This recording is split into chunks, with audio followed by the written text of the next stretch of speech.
এই যে ছোট্ট বাচ্চাটিকে আপনারা দেখতে পাচ্ছেন, এই ছোট্ট বাচ্চাটি থাকে সিঙ্গুর বড়াতে। হঠাৎ করেই পরশুদিন সন্ধ্যাবেলা খবর আসে যে একটি ছোট বাচ্চার পিছন দিকের পা এবং কোমরের ওপর দিয়ে একটি 4 চাকা গাড়ি চলে গেছে। সেই মতো আমরা খবর পাই এবং তৎক্ষণাৎ রাত্রেবেলায় বাচ্চাটার ট্রিটমেন্টের জন্য একজনকে পাঠাই। সে যায়, বাচ্চাটির ট্রিটমেন্ট করে, কিছুটা সুস্থ হয়।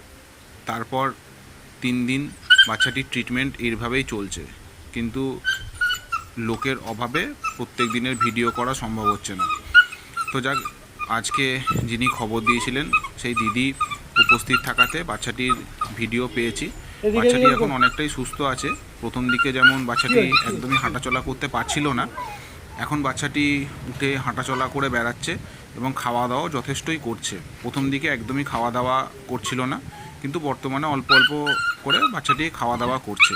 সেই মতো আজকে বাচ্চাটির ট্রিটমেন্ট হয় এবং ট্রিটমেন্টের পরে বাচ্চাটি অনেকটাই সুস্থ আছে এবং সেই ট্রিটমেন্টের ভিডিও আপনাদের সামনে দিলাম। দেখে নিন বাচ্চাটি কেমন থাকে।